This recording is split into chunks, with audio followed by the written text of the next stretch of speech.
Les professionnels travaillant avec des personnes âgées en Lorraine ont été invités à suivre une formation à l'hôpital Saint-Joseph de Sarralbe.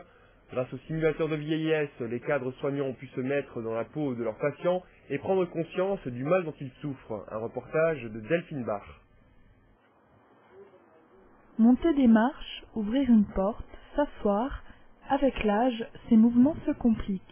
Pour mieux comprendre cette douleur, les professionnels de la santé en milieu gériatrique ont été invités à suivre une formation. Ce sont des personnes souvent jeunes qui ne peuvent pas réaliser le vécu de la personne âgée et donc ces prothèses leur permettent de se mettre dans la peau en quelque sorte d'une personne âgée afin de rendre un meilleur service dans le cadre de l'exercice de leurs fonctions. Là je vois le sol, les jambes, mais je vois pas la tête, les visages des gens. Hormis les articulations, la vue et l'ouïe s'affaiblissent au fil des années. Le premier simulateur de vieillesse rend compte de ces handicaps par le biais de matériel éducatif. On a, avec l'aide de Toubib compétent, fait fabriquer des lunettes qui simulent le glaucome, la DMLA et la cataracte. Donc le but essentiel étant que les gens les portent le plus longtemps possible. Parce que très souvent quand on fait des animations, les gens portent ces lunettes-là 10 ou 15 secondes. Bon, elles se rendent compte effectivement du handicap pour les seniors, mais il est certain que quand on les porte 3-4 heures, qu'on fait sa toilette, qu'on prend son petit déjeuner, etc., là on a un comportement naturel qui se fait qui change vis-à-vis des seniors. Ensuite, on a l'audition, parce qu'on s'aperçoit que quand on a une personne qui devient un peu sourde, on lui parle plus fort, et c'est pas en parlant plus fort que ça va changer les choses. C'est-à-dire que l'audition chez un senior, c'est un peu comme si on lisait un texte où chaque tête a des polices différentes. Donc imaginez-vous un V, un O en police 18, après un UAS en police 8, et ainsi de suite. Donc là c'est intéressant parce que ça permet de faire entendre des sons réels qu'entend le senior. Et on s'aperçoit qu'on entend du bruit, mais qu'on n'entend absolument pas une conversation. Ça c'est un élément très important au niveau des seniors, c'est la diminution des faits de pince. Des entreprises, des bus de tourisme, des lycéens également ont déjà testé le simulateur de vieillesse à travers la France. Pour la première fois, il fait son apparition en Lorraine, au sein de l'hôpital Saint-Joseph. Séduit par le concept, le centre hospitalier de Sarralbe souhaite mettre en place une formation permanente à destination du corps soignant. Les professionnels travaillant avec des personnes âgées en Lorraine ont été invités à suivre une formation à l'hôpital Saint-Joseph de Sarralbe. Grâce au simulateur de vieillesse, les cadres soignants ont pu se mettre dans la peau de leurs patients et prendre conscience du mal dont ils souffrent. Un reportage de Delphine Bach.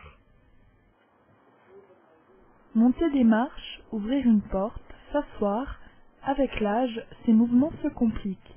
Pour mieux comprendre cette douleur, les professionnels de la santé en milieu gériatrique ont été invités à suivre une formation. Ce sont des personnes souvent jeunes qui ne peuvent pas réaliser le vécu de la personne âgée et donc ces prothèses leur permettent de se mettre dans la peau en quelque sorte d'une personne âgée afin de rendre un meilleur service dans le cadre de l'exercice de leurs fonctions. Là je vois le sol, les jambes, mais je vois pas la tête, les visages des gens. Hormis les articulations, la vue et l'ouïe s'affaiblissent au fil des années. Le premier simulateur de vieillesse rend compte de ces handicaps par le biais de matériel éducatif. On a, avec l'aide de Toubib compétent, fait fabriquer des lunettes qui simulent le glaucome, la DMLA et la cataracte. Donc le but essentiel étant que les gens les portent le plus longtemps possible. Parce que très souvent quand on fait des animations, les gens portent ces lunettes-là 10 ou 15 secondes. Bon, elles se rendent compte effectivement du handicap pour les seniors, mais il est certain que quand on les porte 3-4 heures, qu'on fait sa toilette, qu'on prend son petit déjeuner, etc., là on a un comportement naturel qui se fait qui change vis-à-vis des seniors. Ensuite, on a l'audition, parce qu'on s'aperçoit que quand on a une personne qui devient un peu sourde, on lui parle plus fort, et c'est pas en parlant plus fort que ça va changer les choses. C'est-à-dire que l'audition chez un senior, c'est un peu comme si on lisait un texte où chaque tête a des polices différentes. Donc imaginez-vous un V, un O en police 18, après un UAS en police 8, et ainsi de suite. Donc là c'est intéressant parce que ça permet de faire entendre des sons réels qu'entend le senior. Et on s'aperçoit qu'on entend du bruit, mais qu'on n'entend absolument pas une conversation. Ça, c'est un élément très important au niveau des seniors, c'est la diminution de l'effet de pince.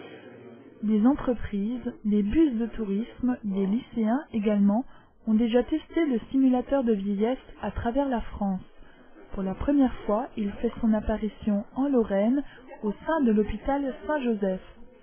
Séduit par le concept, le centre hospitalier de Sarralbe souhaite mettre en place une formation permanente à destination du corps soignant.